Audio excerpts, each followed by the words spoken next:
Hello friends, welcome to our channel सोशो स्प्रिंटर। और आज हम बात करने वाले हैं इंडियन इकोनॉमी की वर्स्ट हिट कंडीशन के बारे में। आईएमएफ यानी कि इंटरनेशनल मॉनेटरी फंड्स की लेटेस्ट रिपोर्ट की माने तो पर कैपिटा जीडीपी में इंडिया की हालत बांग्लादेश से भी कम हो गई। जहां इंडिया की पर कैपिटा जीडीपी 10.3% कम हुई है, वहीं बांग्लादेश की पर कैपिटा जीडीपी 4% से बड़ी है। बांग्लादेश की इंडिपेंडेंस के बाद से ही ऐसा सिर्फ एक बार हुआ था 1991 में, जब सिर्फ 1% से बड़ी थी बांग्लादेश की जीडीपी ग्रोथ रेट। और कुछ ही समय बाद इंडिया ने वापस लीड करना चालू कर दिया। इसके बाद 2006 में तो बांग्लादेश की per capita GDP growth rate India से आधी थी, लेकिन 2017 के बाद बांग्लादेश की इकोनॉमी ने लगातार ग्रो ही किया है। आईएमएफ की रिपोर्ट की माने तो इंडियन इकोनॉमी की हालत इतनी बुरी है कि अब पाकिस्तान और नेपाल से वो जस्ट आगे है। मतलब कि अब पाकिस्तान और नेपाल की इकोनॉमी और इंडियन इकोनॉमी में ज्यादा डिफरेंस नहीं रह गया है। आईएमएफ की रिपोर्ट में तो इंडियन इकोनॉमी की हालत वर्स है आरबीआई के प्रोजेक्शन से भी। आरबीआई ने भी ये अनुमान लगाया था कि इंडियन इकोनॉमी 9.5% तक गिरेगी, लेकिन आईएमएफ रिपोर्ट के हिसाब से तो वो 10.3% तक गिर गई। वर्ल्ड बैंक के हिसाब से इंडिया की हालत वर्स देन एवर है। इंडिया का कॉन्ट्रैक्शन जो कि 10.3% है, वो माना जा रहा है कि थर्ड शार्पेस्ट फॉल है स्पेन और इटली के बाद। हमारी इंडियन इकोनॉमी के ज्यादातर सेक्टर्स ऐसे हैं जो कि वर्स्ट अफेक्टेड हैं इस कोविड-19 क्राइसिस से।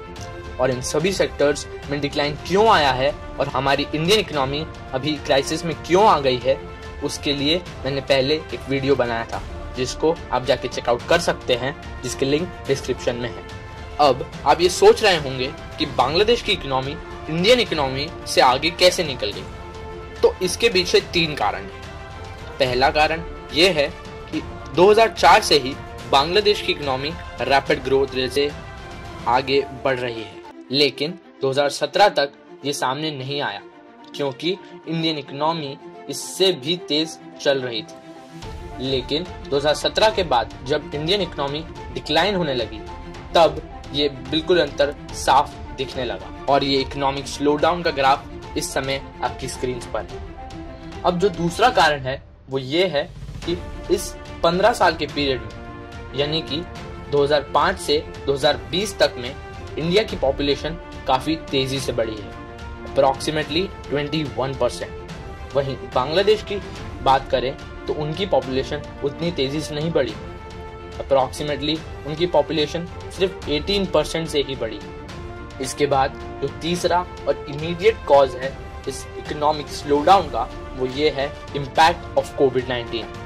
जहां इंडिया की जीडीपी 10% से रिड्यूस हुई है, वहीं बांग्लादेश की जीडीपी ग्रो हुई है 4% से। अगर दूसरे शब्दों में मैं कहूँ तो इंडिया इस क्राइसिस के बाद वर्स्ट अफेक्टेड इकोनॉमीज में है, वहीं बांग्लादेश एक ब्राइट स्पॉट के रूप में निखर के आया है इस क्राइसिस के बाद। अब आप लोग ये सोच रहे होंगे कि आखिर बांग्लादेश की इकोनॉमी इतनी तेजी से ग्रो कैसे कर रही। तो पिछले 2 डेकेड से बांग्लादेश ने लगातार ह्यूमन कैपिटल में इन्वेस्ट किया है। बांग्लादेश में वुमेन पार्टिसिपेशन हर फील्ड में बहुत ज्यादा है और इसी के कारण वहाँ की गवर्नमेंट इंडस्ट्री बहुत अच्छे से फ्लरिश कर रही है। बांग्लादेश की इंडस्ट्रियल सेक्टर और सर्विस सेक्टर बहुत तेजी से ग्रो कर रहे हैं और इसके कारण इन सेक्टर्स में काफी जॉब क्रिएट हुई है। वहीं इंडिया की बात करें तो इंडस्ट्रियल सेक्टर उतना तेजी से बढ़ नहीं रहा है और आज भी हमारी कंट्री में मेजर पॉपुलेशन एग्रीकल्चर पर डिपेंडेंट है। बांग्लादेश ने अपने सोशल और पॉलिटिकल मैट्रिक्स पर लगातार इन्वेस्ट किया है और उसे इम्प्रूव ही किया है। इसमें health, sanitation, human political representation जैसी चीजें आती हैं। आप अपनी स्क्रीन पर एक क्लियर कंपैरिजन देख सकते हैं इन दोनों कंट्रीज के बीच।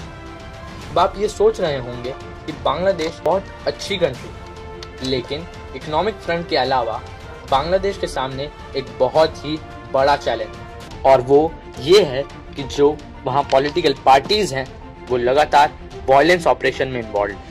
वहीं यहाँ करप्शन लेवल भी बहुत ज्यादा है। अब इन सारे एस्पेक्ट्स को देखने के बाद और जो आईएमएफ रिपोर्ट में है वो ये है कि आईएमएफ ने ये अनुमान लगाया है कि अगले साल इंडिया बहुत तेजी से ग्रो करेगा और हो सकता है कि वो वापस बांग्लादेश से आगे निकल जाए। लेकिन अगर बांग्लादेश ने इसी तरह कंटिन्यू किया तो ये दोनों कंट्रीज इकोनॉमिक ग्रोथ में बिल्कुल साइड बाय साइड चलेगी। तो हम ये उम्मीद करेंगे कि इंडियन गवर्नमेंट को भी बांग्लादेश के एग्जाम्पल से कुछ सीखना चाहिए और हमारे देश में भी ऐसी पॉलिसीज लानी चाहिए। तो इस वीडियो में हमने आपको बताया इंडियन इकोनॉमी और बांग्लादेश इकोनॉमी के बीच में कंपैरिजन और आपको दिया एक सटीक कंक्लूजन। तो अगर आपको हमारा ये वीडियो पसंद आया हो तो प्लीज़ इसे लाइक करें, शेयर करें और कमेंट भी करें। और साथ ही साथ हम ऐसे ही इन्फॉर्मेटिव वीडियोस को देखते रहने के लिए हमारे चैनल सब्सक्राइब करना ना भूलें। Thank you for watching our video. मिलते हैं हमारे नेक्स्ट वीडियो में।